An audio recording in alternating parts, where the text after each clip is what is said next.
The lion cub is really tired, but still hiccuping. He sits by the lake hopelessly. A slow tortoise comes near the little lion slowly. The tortoise is slow, but it is famous for its patience in the forest. Slow tortoise, tell me what to do.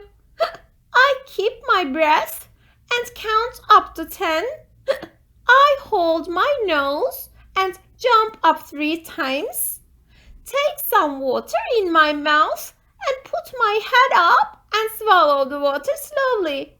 And I swing on a tree upside down, stomp my feet, rub my tummy, turn around, but none of them works.